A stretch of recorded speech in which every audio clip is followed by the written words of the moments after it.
Hello, hello, hello. Hi, everybody. Welcome. Good to see you Wednesday. all. Happy Wednesday. How is it Wednesday? Also, welcome back from your trip, Whitney. Oh, thank you. It was nice to ignore my inbox for a week. So if Yeah. any of you have emailed me, I'll get to you. Yeah. Where'd you go? Um, I would like to say that I was only in Austin as if it's not a big deal, but we went to Austin for a week for spring break. Um, the doctors would not approve an international trip, unfortunately. Oh, wow. Okay. I I forgot. tried. It I was, tried to yeah, get to super Buenos close. Aires, and they were like, "Yeah, Yeah. maybe not." Jesus, you're crazy. So I Um, went to Austin, but it was good. Food is fabulous. My goodness. The restaurants in Austin, like I would go back just to like make the eat. circuit again on the restaurants. Yeah. Nice. Every single meal from like, we had like the fanciest tacos I've ever had in my entire life. Like, if you know Pujol in Mexico City, my Yes. husband and I both were like, these could be served at Pujol. But we were sitting at like rickety picnic tables. Yeah. It was weird.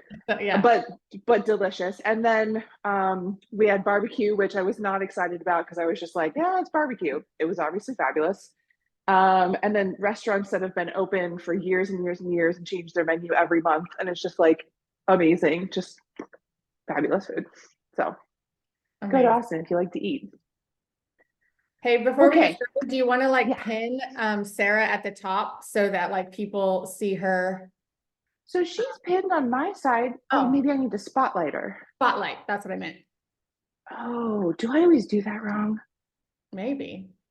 You can spotlight Okay. yourself as well. Okay, great. Yeah. So are we two spotlighted Yeah, now? the two of you are, and then the Oh, rest of the people are at the top. I I feel always like we've pin been this. us. I'm sorry, guys. We're spotlighted now. Okay.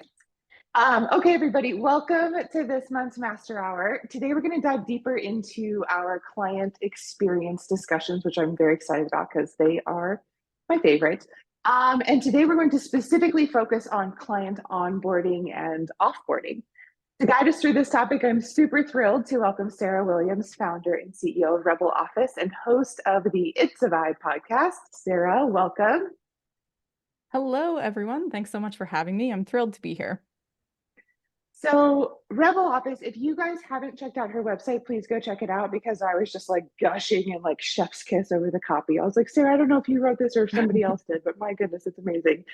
So, you'll see on her website that Rebel Office is a client experience design studio that helps clients create magnetic client experiences. And you know, that this is something that Brianna and I talk a lot about, that our branding and our marketing can be on point. But at the end of the day, if our client experience isn't where it needs to be, that's where we're going to lose our clients. And that's where we're going to lose our repeat and referral churning hamster wheel that we need to keep us going, or the snowball that we always talk about. So, Sarah, I'm curious to know before we dive into all of my really detailed questions. Can you tell us how you came to start Rebel Office and why you felt that it was so important to have such a keen focus on client experience and why you believe that that's so impactful to small businesses? Yeah, absolutely. That's a loaded question, and I certainly didn't start focused on client experience. Oh, I launched, interesting. yeah, I've done it all. I'll go through it. I launched Rebel Office in 2015, actually as a freelance graphic designer, and just kind of was doing management consulting, marketing consulting for a company. Ethically we weren't aligned, so I said screw it, let's leave and try my own thing. So I jumped full feet both feet into running my own business and launching Rebel Office. And again, it's kind of evolved over the years from branding and graphic design through to just entrepreneurship and like starting businesses and that kind of consulting, and bringing my experience in there. And what I really started to notice was that everyone always wants to like band-aid fix their business. So they just say, oh, well, if I just had that perfect brand, then I'd be good. Or um, if I just had that perfect offer, then my business would thrive, or like that perfect service. And the reality is, and our approach to client experience and where this kind of came from was that you really should take a holistic approach to growing your business. And it's normally not just one thing, they all play together. And when you look at your client experience, it really is just your overall. At Rebel Office, I guess I should say this, we kind of use brand experience and client experience interchangeably, because at Okay. the end of the day, you wouldn't have a business without your clients, and they really do play Yeah, together. they So go hand in hand. There might be some small minor distinctions, but they absolutely. go hand in hand. So we really just say or look at, okay, how can you do the market research to make sure that you're building the right offer, to make sure that you're serving your clients properly, and then how do you deliver? So that's really where it came from, and how we've developed this. We call it our client magnet method. It's kind of our signature process that we walk clients through, and that's where we've landed today. And it's really resonated with a lot of people. So yeah, we've really kind of dug in and leaned into client experience that way, but it's been through an iterative process and what works, what Uh-huh. doesn't, and how we can Yeah. serve our clients better. So So when people come to you and they have kind of some ideas that are band-aid approaches, yeah, and then you try to pull them back and say, well, actually, we need to look at this a little bit higher level, a little bit more holistically. yeah, Do you get pushback? absolutely. Every single time. What is generally the pushback? Is it, I don't have time for this, I don't have money for this? Like, what's the general concern of why that isn't the go-to approach? I mean, you hit the nail on the head. Time and money are the two biggest things. Obviously, not starting from scratch, but looking at your business as a whole can sometimes be a financial investment. It doesn't have to be. So if you want to DIY these areas, absolutely. You don't need to invest in someone like Rebel Office in order to holistically review your business. Really, to your point, it is just about taking that step back and taking that Mhm. 30,000 foot view to say, okay, if I tweak that, how is that going to impact somewhere else? But time is another Mhm. thing. Obviously, change in business takes time. We always kind of overestimate how, or I guess underestimate Underestimate. how much Mhm. time things take, and how big these projects can grow. So those are the two things. I think the biggest thing is just making sure that you can take that step back and chip away at it. So Mhm. there are still some band-aid components to it, because you need to start somewhere, and it's easy to Mhm. get overwhelmed, but you just never want to lose sight of the bigger picture. Okay, so before I get too distracted, everyone, if you have questions along the way, please go ahead and put them in the chat, and then we'll kind of bring you in or sneak in questions throughout the conversation. We definitely want this to be participatory of a discussion. So, Sarah, we, in our world of the travel industry and in Masters in Travel, we've kind of broken our client experience into phases. And I imagine that it's similar from industry to industry because a client has to start somewhere and end Yes. somewhere. But for us, it often looks like the onboarding process, but sometimes we even talk about what the client experience is before we even know that they're looking into us. Yep. So there's kind of this pre-phase, I suppose. And then there's the, once they're onboarded, then there's the actual, for us, it's an itinerary design and a proposal and planning their trip and everything. And then we have the confirmation phase. And then we have the getting ready to travel phase. And then we have like the welcome home and offboarding. And so what we're going to discuss today is kind of like the bookends of the onboarding and the offboarding. So I'm curious to know from you, just like high level, why do you feel that these bookends are so important? I was so pleasantly surprised to see that you had recorded a podcast specifically on the bookends, because I feel like the knee-jerk reaction is often we spend a lot of time and energy focusing on, well, what are we going to do once the clients are like, Yep. once we're working with them and designing the itineraries and delivering the proposal and all these things. But like sometimes the fringe, like the onboarding and offboarding feels like the fringe of like, oh, it's not perfect, but it's fine. And actually you kind of honed in on like, oh, but wait, that might actually be the most important. So can you tell me more about that? Absolutely. I mean, yeah, the two most focused on areas are sales, like how do I get more clients, and then what do I do with them when I get them? Yeah. And to your point, it's the bookends. I like how you call it that. They're so often forgotten, and it's the most Mm-hmm. important part, because one, it's the prime opportunity for referrals, and I'm sure we'll talk about referrals more, but in my experience and with the clients that we've worked with, the most referrals happen when a client's actually just signed up. We always think it's at the end, but people are excited when they've invested in something. It's true. Mhm. They've built the trust with you enough to give you money. So they're excited. If you can make that experience great from the very beginning and kind of mitigate the buyer's remorse that can happen sometimes, then they're more likely to go to their friends and say, hey, I just signed up with this travel agency and I'm so excited. You should check them out because this is the situation and this is what I signed up for and all this stuff. So there's really a high opportunity for referrals at the onboarding point. But onboarding is also really important to set those expectations and set the rest of your relationship up for success. So yes, you've talked to them. They've said, yeah, I trust you. Here's my money. I hope you treat it well. And then now it's time to say, okay, but now let's make you a lifetime client. And Mhm. something that we talk about a lot with Rebel Office is increasing the client lifetime value of your client. So how can you keep them for longer and spending more? And actually, here's a stat. And if you guys want sources for these stats that I throw at you today, I'll connect with Whitney to share them with you. But highly engaged consumers, and this is again broad, take it with a grain of salt, Mhm. buy 90% more often. So if you can get someone to pay once, statistically, they're more likely to pay again, and they'll spend 60% more each transaction. So being able to 60% is a lot in our yeah, world. it is. It is absolutely. So really leveraging and building that relationship at the beginning and leveraging on that opportunity for referral and repeat buying, that relationship starts at onboarding once you've taken their money. So It's a really incredible to kind of talk about this, and I'm curious to know, just like maybe give me the little hands raised emoji. But I feel like anecdotally, I don't have any data to support this.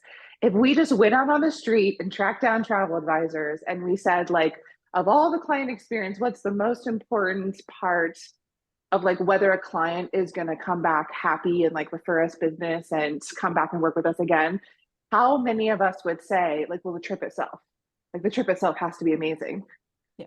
Like, I think that if I didn't think about it, I would say that. I'd be like, well, did the trip go well? Okay, then they're going to Right. come back. But like, I don't think so, now that like we're kind of digging into this so much more. And that's also really easy for us to say because whether the trip went well or not is so often out of our control. And we all know that. The onboarding process is 100% in our control. So I'm excited for And I this mean, kind of realization. It's interesting because like when she said that, I immediately thought of all the times when people are like, how did you hear about Milk and Honey? And they say, oh, so-and-so. And I'm like, huh, they haven't even traveled yet. And that's Yes. actually a really common thing yeah. is people saying so-and-so told me, and these people are still in the pipeline of to like even go on their trip, but they're so excited with like the possibility and what we've presented Yes. and the value that we've shown up to that point, that's what they're, like you said, telling people about. Of course, like when people are on their trips and sharing on social and doing all that stuff, of course, that's kind of like the reaffirmation. But when they have a good and or not good, like experience at the front end, like that's what gets them talking. And they're already in that like excitement phase of, getting ready for the trip. It's all like when we were most excited. So yeah, that's a really interesting and important point. It's so true. And I was thinking the same, Brianna, of like, yeah, I've gotten so many referrals when clients haven't even traveled yet. It seems so simple, but it's something that I've never really Mm-hmm. thought about until you kind of brought attention to it. Yeah. And I mean, obviously referrals can happen at the end too, but it is just this phenomenon that seems to happen. Everyone's excited and they spread the word, which is great. So Amazing. So clients come to you, you push them and nudge them a little bit to take a more holistic approach, which I think is yes, fabulous. And I'm sure that you succeed I more often than advise. not. Yes. Exactly, just like we do. Yep. Um, so I'm sure that regardless of the industry your clients are coming from, when you start looking at your client's onboarding or offboarding process, there must be commonalities that you see of like, well, we've ticked a few boxes here, but there's room for improvement. Are there commonalities? And if so, like, what are you seeing most often that is kind of like I mean, like low hanging fruit. Let's talk about that first. Of like, this would take very little effort, maybe no money at all, or very little investment, but would create a really big positive impact. That's such a good question, and it's a really simple answer. Communication is the number one thing that could always be increased. You can never over communicate when it comes to your onboarding experience as well as your overall client experience. Where people really go wrong the most is when expectations are mismanaged. So if you think back to maybe a bad client, I like to think that there's never really a bad client. It's just that there was communication. They thought one thing, you thought something else, and it wasn't met in the middle. And then that's where the friction came from. 9 times out of 10, obviously, extenuating circumstances. So when it comes to communication, your onboarding experience is a really great opportunity to address a lot of those expectations, get it out there, put it all out on the table, and make sure everyone's on the same page. And then in your entire client experience, build in as many opportunities as possible for communication. And that could be something as simple as just in your calendar, like Google Calendar, whatever calendar you use, creating a recurring invite once a week that says like client check-ins. And during that time, you just go through down your client list to say, hey, here's where we're at, here's what's going on, carry on. And just being able to constantly have that pulse check. That's the best feedback we've ever gotten from clients, is that they appreciate the amount that we communicate. Because what you don't want to happen, and if you see this happening, this is where you'd maybe want to address this, is if you have clients checking in with you to say, hey, I just wanted to see where things are at. You don't want it to get to that point, right? So you want to be able to stay ahead of that, and they're going to automatically feel that. You don't want them stressed in their mind about, oh, I have to have this mental load of figuring out what's going on with that.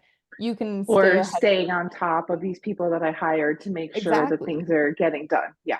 Exactly. So yeah, communication's hands down the number one thing that no one's ever doing enough of. So even if you do things, we're not doing enough of it. There's always opportunities for improvement.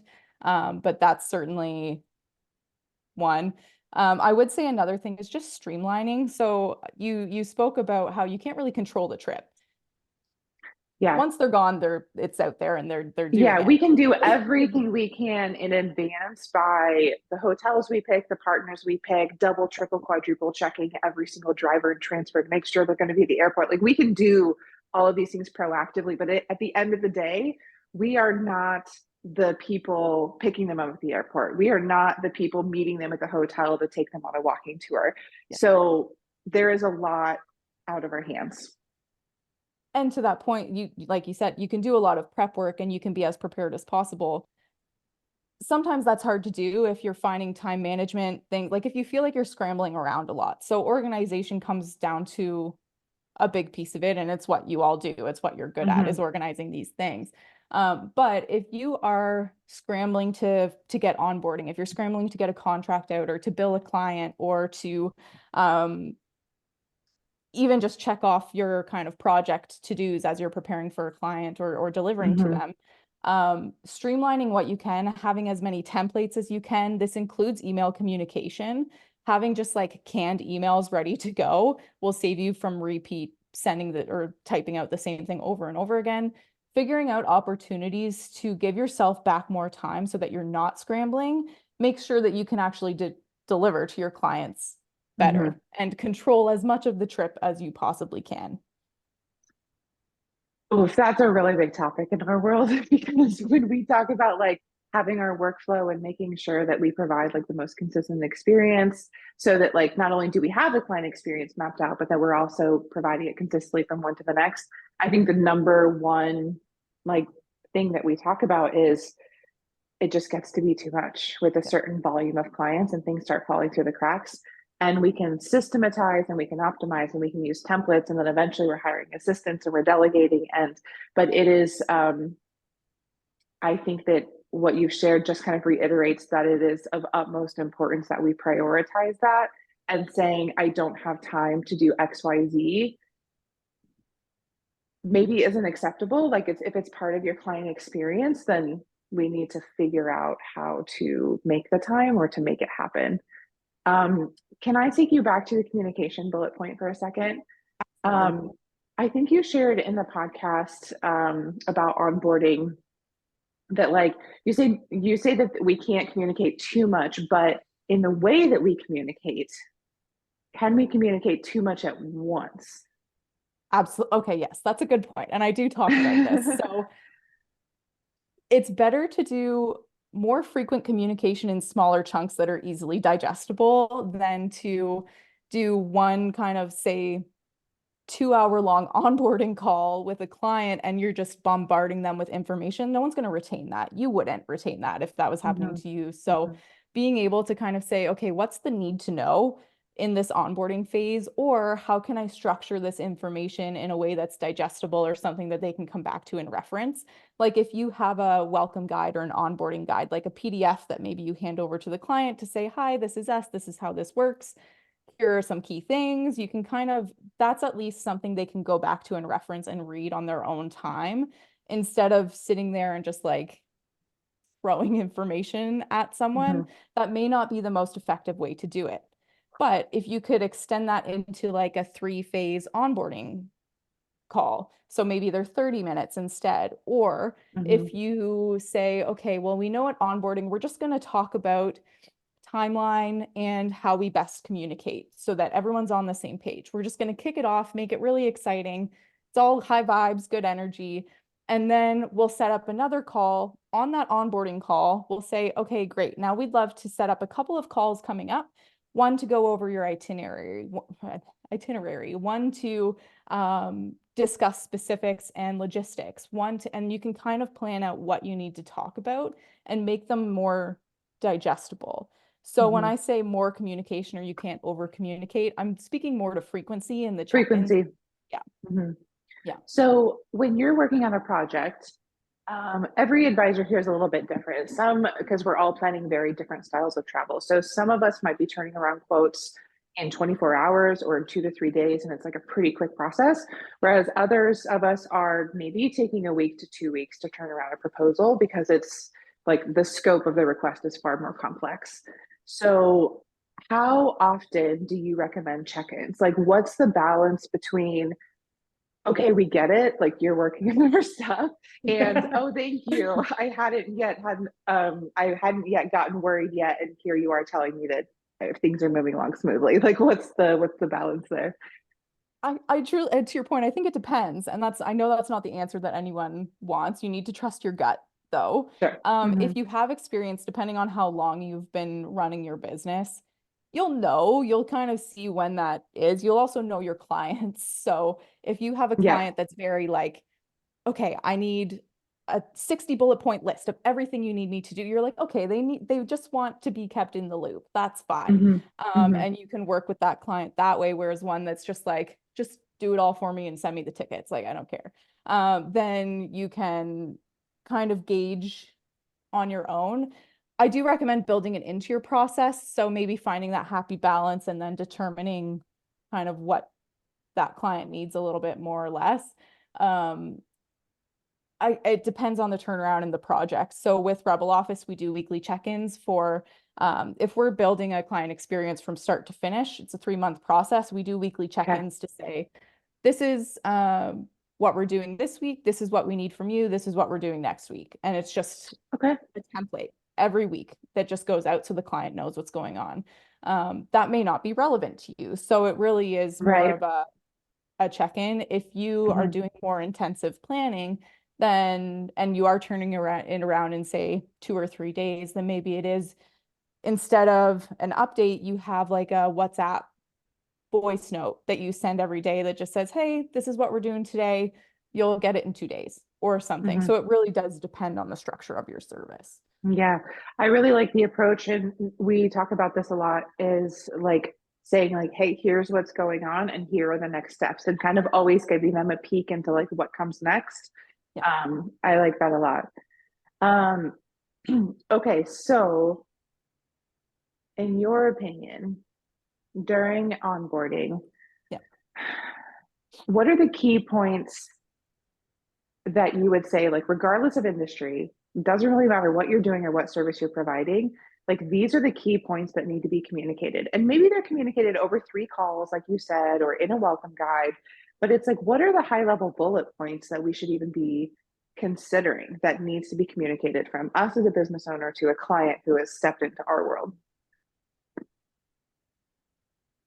Again, I'm going to sound so repetitive. I'm a broken record, but communication. And what I mean more so is, how frequently can your client expect to be communicated with, and how can they expect to like, what's the platform, so that they know what to expect. So if they're sitting there saying, okay, I haven't heard from them, but oh, I know I get like a bi-weekly update. Okay, I'll just wait for that. And that can mitigate that kind of anxiety that may come with a client. And also, maybe if the communication will come by email or phone or text message or Exactly. whatever. So, and that could be even like, say you don't work Fridays. You might want to let your client know that, to say, okay, I work Monday, like for Rebel Office, we work Monday to Thursday, 10 a.m. to 4 p.m.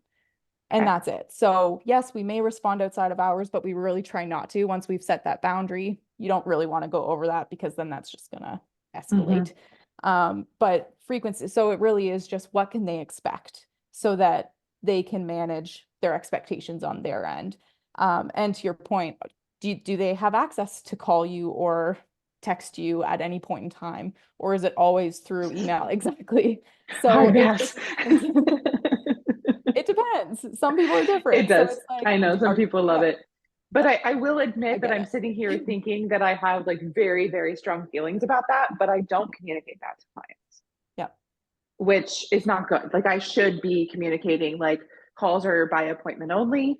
We'll respond within 48 hours. Like, the number of emails in my inbox yesterday of like, did you get my message? Did you get my message? Did you get my message? And I was like, you emailed me 5 minutes ago. Like, so but that's on me. That's my fault, because I don't currently have a process or an email upfront that says what they should expect. And that could also be something as simple as having an auto responder in your email Mm-hmm. that says, thank you for your message. We will get back to you in 48 hours, Mm-hmm. or whatever it is. So there's different Mm-hmm. ways that you can communicate Sure. those things. But during onboarding, that's where you lay all your boundaries down. That's where you say, this is how I work. This is how we'll work together. These boundaries exist so that you have the best possible service with us. And it's okay to kind of say, this is how it works. This is how it's done. This is based on our experience. This is the Mm-hmm. best way that I can serve you. Mm-hmm. Mm-hmm. And that's really what onboarding's for. Okay, so onboarding, we're communicating to them how we're going to communicate. Yeah, precisely. Office hours, boundaries, I think those are all good. How about like the high level process, like start to finish? So whether that comes during the call, in a welcome guide, Yeah. in an email. I mean, also, how often do you recommend that we're communicating things in multiple ways, like multiple times? Because I see some of the comments over here, and I know that it's also happening like in conversation quite frequently, that it's like, we do all these things and the clients don't read. Yeah. Like, Yeah. And that's why, not everyone wants to digest information in the same way as well. And so, like, how often are you looking for opportunities to kind of communicate the same thing yeah, multiple ways? I always think different formats are good to have and to complement each other. It doesn't always have to be the same information, but it can be helpful. So say, for example, you have an onboarding call and you have a slide deck that you run through and say, this is how we like to do this. This is the estimated timeline of your project. Unless you have a set timeline, then stick to it. Don't say estimated. And then you can share that slide deck with them after to say, hey, thanks for the great onboarding call, and you recap and get into delivery. Here's the slide deck for you to reference at any point in time. So at least it's in written format and you've said it. Or you can have, say, a kickoff call. And again, you may not always start your client projects with a call. I'm using that as an example, but it may just be an email. Or we do a client experience audit, we just do like a recorded video back. So just to save time on a call, you can always just send a personalized recording back to them, and that can be a way to communicate it too. But yeah, so then you can say, okay, we have this initial kickoff. I'm going to complement it with a different information in writing. So it's okay to kind of change the format. Again, whether it's in recording, whether it's in, say you have like a pre-recorded onboarding portal for clients that you can just send them to, like maybe it's a YouTube video that all your clients get that goes over those things. There's different ways that you can communicate it, and it really is just getting creative with what works for you. So Mhm. Okay, so let's switch over if you're ready to offboarding. Alrighty. So I think for us, offboarding feels like, someone gets home from a trip and we'll generally send like a welcome home. It looks like a lot of things. Sometimes a welcome home and like a feedback or a testimonial request comes like when they're on the airplane on the way home. Other people will wait and kind of like let them get home for a few days and then send it. So it's all kind of like within the few days following their trip. Would Okay. you consider that offboarding, or would you consider that kind of like the end of their travel experience, but now comes offboarding? Is that too specific of a question for our industry? I don't think so. I suppose generally I consider testimonial requests or feedback part of offboarding because Okay. you want to, it is the wrap up of the project. I guess in my mind, that's Mhm. where I delineate it. But if it is part of delivery, I don't know, it is kind of on that border of both. So I Sure. get that. But I yeah, think you want to make the sure that the reason why I'm wondering if it's like if that's offboarding or if maybe it's separate is because we are in an industry that like ideally we will talk to that client again soon to plan another trip. right. It's not like other industries that it might be like this isn't whatever service I'm providing, this isn't something that you do on an annual basis. So I may not hear from you again, or I might, but it might be a few years from now. These are clients that we're hoping to hear from them again in like 6 months or less to like kind of do it all again. There's project offboarding and then there's like full on client offboarding. So when you know that Mhm. client's never going to come back, like it was a one-time thing. I Mhm. don't know if you ever know that. Generally, they may come Sometimes, back in sometimes. years, but yeah. So there is kind of hard offboarding where you would say, okay, great, it Interesting. was great to work with you. Have a nice life. See you And later. then and then there we have How some do of we those. offboard and say, please don't come back? Just kidding. Yeah. Then that's where you would say, here's some recommendations if you ever need support in the future, contact these people. Like you can kind of gracefully, Brianna redirect. Glenn. I'm just kidding. Exactly. But for project offboarding, yeah, I would consider feedback. I like to position testimonial requests more as feedback. So generally in our feedback forms, we'll say what worked well, what didn't, what can we do better. By the way, if you could share some words or send us a Google review or whatever, I build the testimonial ask in there. Just it Mhm. for me, it comes more from a place of kind of compassion, and that's just how we Mhm. do it. But some clients are different. They're like, nope, I want a formal, and that's okay. So every business is different. But I would consider it part of offboarding then in that case, if we're thinking about it from project, because the goal is to always have clients come back, right? So the Right. ideal is they never leave. They're stuck with you. So Yes. yeah.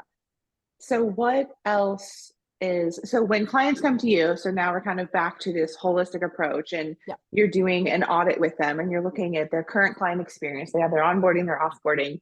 What are some of the most common things you see that's like, well, this offboarding could be improved? What do you generally find is missing? What's the low hanging fruit when it comes to offboarding? Offboarding is probably the most neglected phase in the whole process. I think it's easy for us to say, okay, got that client, took their money, who's next? And you move on to the next client instead of kind of nurturing through the whole process. Mhm. So, yeah, offboarding is often, there's a fear that comes with offboarding. Some people are scared to get the feedback from the clients. So we notice a lot with our clients that like, they don't always want to ask for a testimonial because they don't know what's going to come out of it, or it's just a confidence thing that comes with it. So one, I normally recommend automating it as much as possible. So if you can just trigger a workflow that sends it and you don't have to think about it, you're not going to kind of self-sabotage it in the offboarding process. So social proof and the testimonial piece is important, but you also really want to make sure that you have something ready to go if they're like, great, I'm ready for I get sometimes, especially in your industry, people want to like decompress and enjoy the trip they were just on before moving on to the next thing. But if it was, maybe you have a package that's like a bundle package to say, and by the way, like you just did this, we do have a service available that's a quarterly trip planning at this special rate, for example. If you want more information about that, just let me know when you're ready. Like you just want to let them know that there's something available to them. And whether it is just great, we look forward to supporting you on your next trip, just having that nudge. That's normally, we see a lot that's not always there. It's just very much a great, thanks for your project. We'll leave a testimonial and see you later. There's never that kind of, let's cycle it back. Like, what can we do to kind of hook them to come back? It's normally forgotten. And then where or what are your feelings about, like, offboarding is done. We've closed that chapter. We've asked for feedback. We've asked for a testimonial. We've let them know that we look forward to working with them again in the future. Yep. And then 6 months pass, or 3 months pass, or like whatever the timeline is that we feel comfortable. Do you find that it is positive, that it's productive, that it's recommended to like continue to check in and foster that relationship? Or do you feel, what are your thoughts on this? There's different ways you can do it. So every business is different. If you have, for example, an email newsletter that's consistent, make sure they're on that list so that you stay top of mind. It's relatively low lift. They're at least still in your community so that they're nudged about you every now and again. But I'm all for nurturing relationships one-to-one. I think it's important. If you want it more scalable, certainly make sure they're a part of your larger kind of marketing scheme, not scheme, wrong word, but you know what I mean. Key activities. But I do think, and again, this is something you can automate if you use a CRM. I don't know if you use like Dubsado or Honeybook or whatever kind of systems you use. We have some CRMs that are catered toward the travel industry, and then some use Dubsado. So yeah, we do some form of that. I would automate it, to be honest. We've built out client experiences that are like 2 years long for just a regular, whether it starts at kind of the week after check-in, and then the 3-month check-in, and then the 6-month check-in. And you really can just kind of build it out to say, and of course you have it so that it stops if they do sign up again. You don't want that to continue necessarily, Sure. but there is a way that you can kind of just say, hey, just wanted to let you know or check in. You did this trip a while ago. We loved working with you, and you know what? You deserve another one. Like, come on back. And you can kind of nurture that relationship to say, by the way, we're still here. We can still support you. We would love to support you if and when you're ready. So. Do you have any anecdotal information about the success of that? Like, do clients feel that personal check-in, it's not just a newsletter, but it's actually like a one-to-one email, even if it's automated, is really turning around new inquiries or new projects coming in? Like, do you keep in touch with your clients to kind of know like what happens when that type of thing is implemented? Yeah, we do keep in touch with our clients. So at the very beginning of working with our clients, we do a bit of a check-in. We get their financial information, we look at it, and then a year after the project, we check back in and we basically see how their revenue's grown based on what we've done. Oh, amazing. So, that specific question, to be honest, have not asked. I know within Rebel Office, it works for us. We certainly, the longer out doesn't necessarily work as much, but the 3 and 6 month check-ins are generally enough time for us to say, okay, it's time to review this piece, or we know we talked about this and you managed to convince me you didn't need it. I think now, based on what I'm seeing, it's time that maybe you do.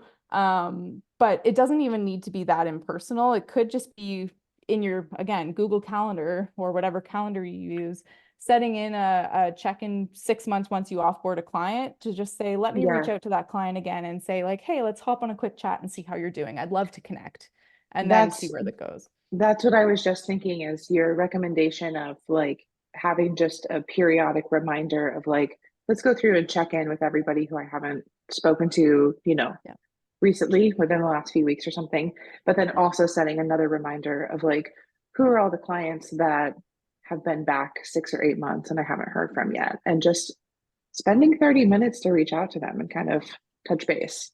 Yeah. And depending on how much time, I mean, we all have a certain capacity and time in our day. But it really, depending on your sales techniques, if you want to just approach it as I'd really just like to connect with you. Let's have a coffee and just have a conversation, check in. That can be enough to either say, yeah, I remember that experience. That was great. I'd love to work with you again. Or, I have friends who are getting married and they're looking to honeymoon and they really want, and then it can kind of grow that way. It's just another way. I mean, we've all heard, and we know in the online marketing space, I think originally when digital marketing was really kind of coming up, it was like you have to see something 7 times. Now it's closer to like 15 times or something crazy because of all the noise that's out there. So those kinds of check-ins and just having that personal connection can really kind of break through that. But of course, you still do want to make sure they're in your community and seeing your marketing material too. It can just help to be a little bit more direct sometimes. So we've talked a lot about the low-hanging fruit, of just like the easiest boxes we can tick that take, you know, they're not heavy lifts and they probably don't take necessarily like resources or money. They might take time. Of course, I will admit that the idea of checking in with clients who have gotten home like 6 or 8 months ago, like the idea of like constantly trying to nurture those relationships. Of course, it's not a new idea, and it's something that very quickly gets to the bottom of my to-do list. And it's like, maybe someday, but like in this life, like when is that going to happen? But the reality is that it is really, really important. And so maybe there's something else that I'm prioritizing that could be delegated or could be optimized. And so that to kind of make space for that. With that said, I'm curious to know, in your experience, have you had clients come to you that they do kind of have this low-hanging fruit covered? Like they are doing, you know, the things that we've discussed so far. And so then we get to kind of dive into like, okay, what else can we do? Even if it does take more money, it does take more time and more resources. Like what are some of the bigger, flashier onboarding, offboarding things that you've been a part of with your clients? Good question. I'll answer it in a second, but I had a thought to something that you said about time and when do you have time. If you think about focusing on client retention and client referrals is the most cost-effective way to get clients. So marketing to a cold audience is costly. It takes more time and money and resources than you think it does. So think about how long it takes for you to write that social caption and instead send an email to a past client. So, and that's The not words right out of my mouth. Mic drop. Yeah. How much time are we spending on Instagram right now? And what if that was actually sending personal emails to previous clients? Yeah. And we always think like, oh, to more people is better, but it's not always. So, and it's finding the balance. I'm not saying get rid of Instagram. I mean, I have my own personal views of social media, but you can build your business to run without it or use social media to enhance it instead of be dependent on it. And that's where client referrals comes from. Especially in our industry, because it's like, it's so relationship based, and it's not like we're sitting here saying like we have 1,000 clients, you know, like, so I think that obviously is something that very much applies to our industry, because I should have a relationship with each of my clients, and building that relationship one-on-one is far more important than going out and like screaming to the masses, hoping that somebody becomes interested. These people are already interested, like keep them interested, keep them engaged. If you have a good relationship with your clients, like let them go to the rooftops and scream about you. Like you don't always need to be the one doing it. If you can build these really strong brand ambassadors, maybe isn't the right term for your industry, but loyal clients who can then continue to send people your way. And you don't really have to do anything other than doing what you do best. So I don't know how the room is going to feel about this comment, but whenever a business is referred to me by a friend that I trust, and then I go to look them up on social or I look their website up or something, and what I see is either non-existent or not good, my thought is not this business must be shit. My thought is this business doesn't need to market because they're running really successfully without a fancy website or a fancy Instagram because they were referred to me by someone who I trust. and this kind of ties into your original question. So I apologize for derailing us a little bit. But that's where you want to start. You want to make sure that's really solid first, and that low-hanging fruit. Client experience isn't rocket science. We all know it's common sense. We're all consumers. We're all clients. We know what's out there. It's a matter of putting things in place and getting it done. I totally get that.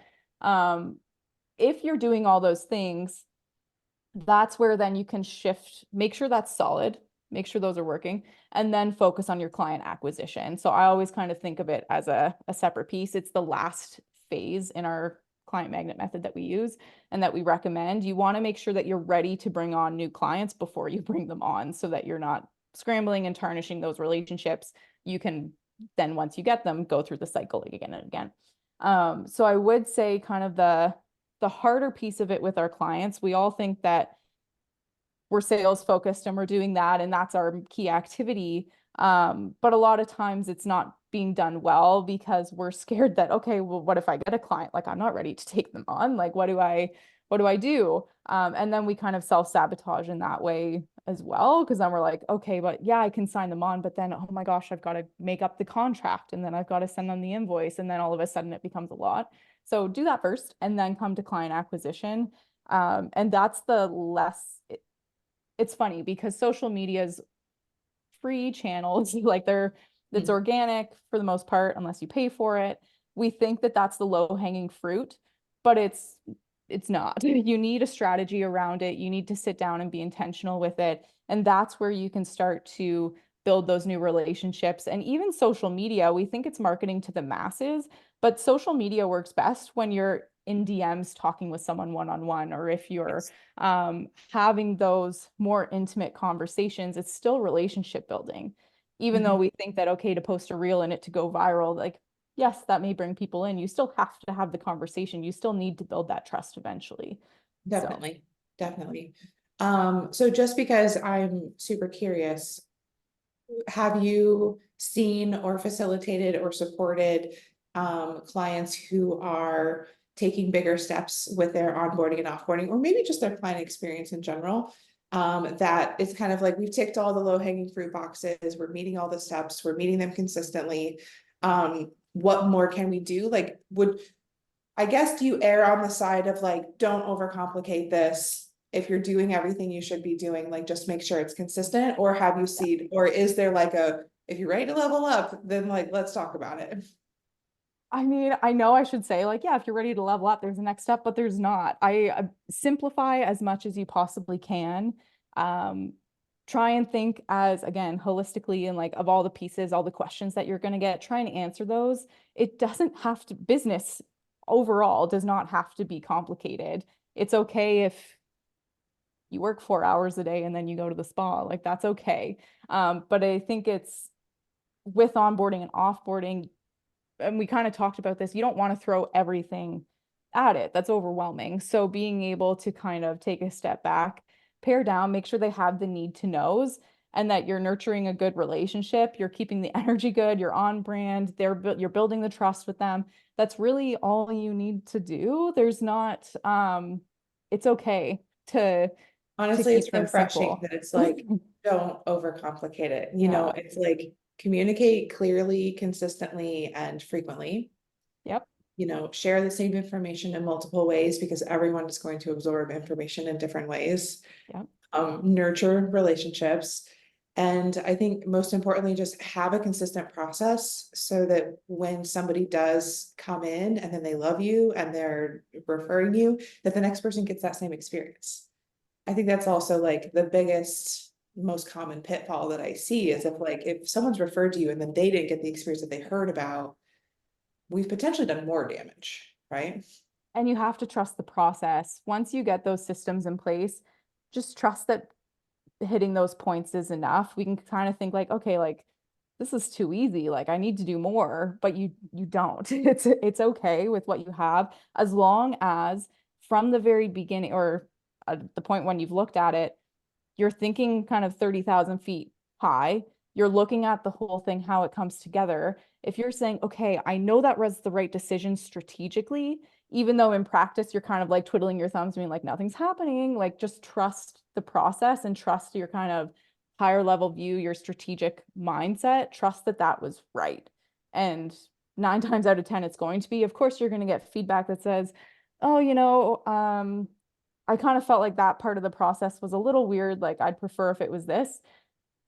Take it with a grain of salt. Does that make sense for that client or the whole process? If it makes sense for the whole process, you tweak, you continuously improve. You've got to start somewhere. you're going to end somewhere totally different. That's just Mhm. life. Industry is going to change. We're going to change, all those things. But it's okay to be kind of simplified. It's okay to free up that time and that space for you to either take on new clients or go enjoy your life. So. Mhm. Okay, we have about 10 minutes left, and I'm eager to see or to know if anyone has any questions, if you'd like to hop in and chat with Sarah for a minute. I haven't been watching the chat, but Whitney, I've been trusting that you're reading questions out of it. So Yeah, I've been watching a little bit, and Brianna's over there too. Come on, guys, don't be shy. I'm curious also to know if you don't have specific questions. Denise, there we go. I see you. I think I'm unmuted. Can you hear me okay? Yeah. yep. Okay, awesome. So one of the conversations that I frequently have with people is about automation and that client experience. And can you talk about how you automate personalization, not just using their name, but being able to and not just templates either, but quite literally being able to craft messages that you can automate or expectations that you can set and automate that don't feel to the client like an automation. I love this question because I talk about it a lot, that automation doesn't mean dehumanization. So it is really important. I mean, those customization fields are nice. Yeah, it'll put in their name or it'll put their project start date. You don't have to worry about it. Great. But what you really want to do is lean into your kind of your brand experience, and the why my podcast is called It's a Vibe. Like, you can really create a personality around your brand, and bringing that into your communication can make them feel like they're a part of the experience. You're talking in your brand, like, this is a weird example, like, hey girl, like, cheers. Like, if you have an impersonal brand or an approachable brand and that's the language you use, build that into your communication and it's going to feel more personal that way. Or if you are more on the professional side, you just want to make sure that it's aligned and authentic to the experience you're trying to create. That will naturally not feel like a robot because it's consistent and aligned with the experience they were promised. So there's those components there. We have some clients that want to fully automate everything. They don't want to touch it. Dubsado, start to finish, send it, click it, great. We do have other clients, and I'm more in this bucket with Rebel Office as well, is that we'll gate things so that things will be prepared. But I like to be able to go in, review it, edit it, and customize it for a client and send it, but at least it's prepared. So there's different ways that, depending on your capacity, your automation goals, and what you need it to do, you can kind of customize. You can have things even just in like a Google Doc where emails are prepared and you copy and paste over. So it really does depend on the level of automation that you want and how much control you want over customization. That's a personal preference, but I would say lean into your brand experience and just make sure that the experience you're delivering is aligned, especially in your communication. And then also, if you want more control, have it. I'm not saying you need to go full out, just click a button and let it go and hope for the best. You don't have to do it that way. But it does become more easier, like you said, like that 6-month check-in email I have, like, it doesn't go off automatically, but I do have it already in my workflow so that I get it. I mean, like, oh yeah, it has been 6 months, and then the template is there, and then I can be like, oh my gosh, I saw on Instagram that you did, you did this, or you celebrated this, or happy birthday. Like, you can still automate it there, but like, if I don't have it in my workflow, I'm not remembering that they've traveled 6 months ago. Like, that is not on top of brain. So it's like the combination that really, I think, works well. Having it part of your systems and your workflow, but making space for the personalization so that it feels authentic and feels like you, and it feels like the conversation you would have with them off the cuff. Absolutely. And that's not the best use of your time, right? To just keep tabs on all of your clients all the time. Use your systems, like have it when you're done a project that Google Calendar automatically creates a recurring annual or 6-month or 3-month reminder. It just says, oh yeah, okay, great. That trigger is what you really need in order to maintain the experience. Mm-hmm. And I do think like how you personally feel and want to handle it is also a really important part of the equation. Yeah. I think automation is really, really good, but just because one person feels comfortable to automate start to finish doesn't mean that that's right for the next person. And so I think there is a lot of nuance in the conversation as well. But systematization and templates and at least setting yourself up for success, I would say, is the bare minimum.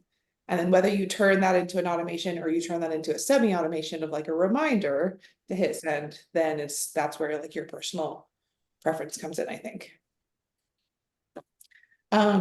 Eleanor had a really fabulous question. Thank you, Eleanor, for reminding me, because this is so important. So when the referrals do come in, and that's so important, from like whether they come in the onboarding process, whether they come in the offboarding process, whether it's 6 months later, how do you work in the communication back to the person who referred as part of your client experience? That's a great question. And there's so many different ways that you can do this. So with offboarding, something we talk about sometimes is either loyalty programs or referral programs. So loyalty is like if someone comes back again, you give them a discount or give them some kind of incentive to come back and repeat buy. For referrals, you can be as formal or informal with this as you want. It could be something as simple as you can ask your new client who referred you, or if they tell you in conversation, great, you just send them a quick note to say, hey, thanks so much. This client just had a great call with this client. Thanks so much for sending them my way. Appreciate you. Let's book your next trip. Just as a quick little reminder nudge. Or you can, at offboarding, let clients know, hey, there is an opportunity. You've gone through it now, so we trust your judgment. You know what we're all about. If you know people who would also love to work with us, we have a formal referral program. We'll give you 10% off your next planning session or whatever you want to do.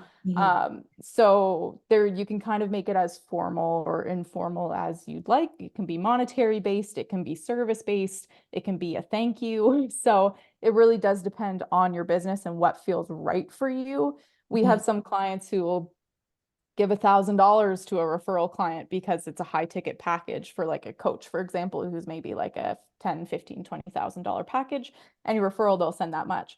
For other clients, they just give a free audit as a thank you, or 50% off the next service, or 10%. It really doesn't matter. It's just a way to say, I'm grateful for you for sending this client to me.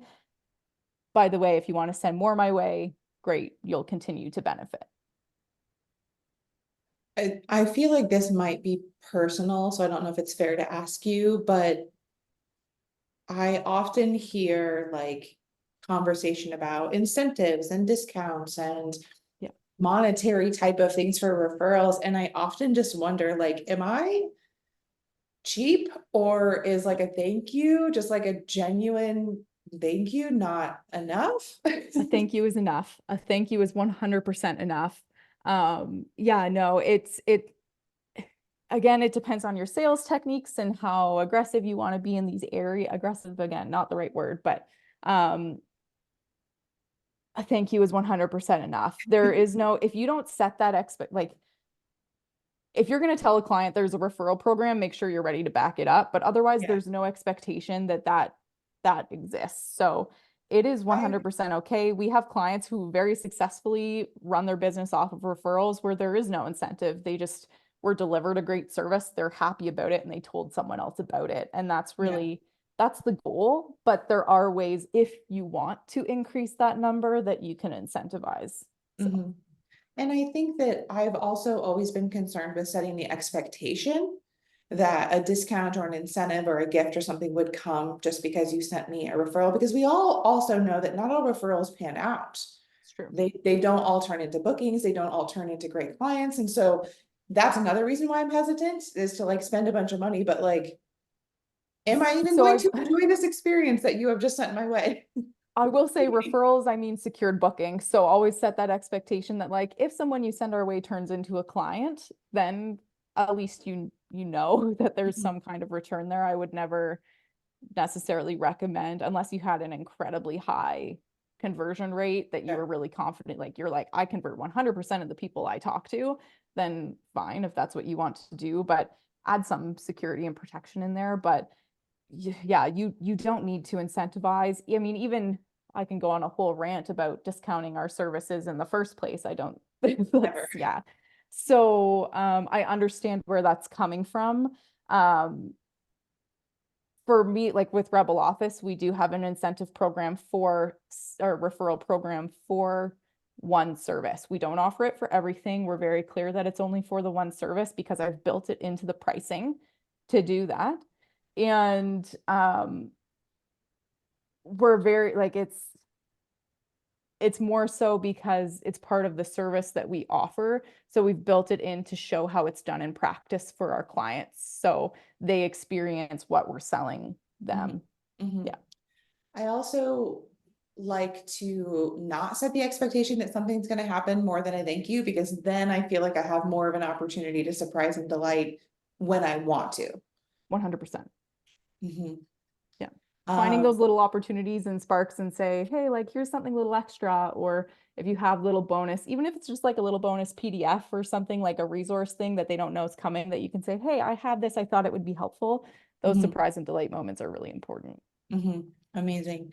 Sarah, we have officially taken too much of your time. Thank you so much for joining us and for just sharing all of your wisdom and your insights about client experiences. This is something that is so important to us and so dear to our hearts. And I'm so glad. Music to my ears. And there's just always, I think all of us as business owners, we're just always looking for, areas of improvement, even if it's just the tiniest little tweaks, that can help improve the business for us and like the day-to-day workflow, but also for our clients. So thank you so much. We really appreciate you coming to join us today. You're so welcome. I will, for everyone, I'll just put my email in the chat and Instagram handle. If you want to connect, then by all means, let me just make And sure that Sarah, can you just tell us kind of like within Rebel Office and how you work with clients, like what is it that you offer as a service? I can't multitask, just one second. Rebeloffice.ca. There, it's in the chat.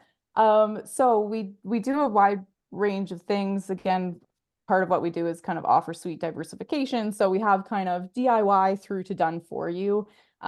We do have some resource modules, so some trainings. It's called the Elevation Lab, where we have 5 modules, one for each phase of our client magnet method. And it includes trainings, resources, templates, all the things that you need for that phase. But then we also do client experience audits. So if you still want to DIY it, but you want that third-party perspective, we can come in and give that to you. Or we do kind of full-on client experience building start to finish. So it really is dependent on resources and what you need. Perfect. Yeah. This was fantastic. Thank you so much for sharing your absolute brilliance with us. This is a great conversation. Thank you so much for having me. And I look forward to connecting with anyone who wants to connect. Thank you Awesome. so much. Thank you. Bye, Thank you. everybody. Have a Happy good Wednesday. Have a Wednesday. good day.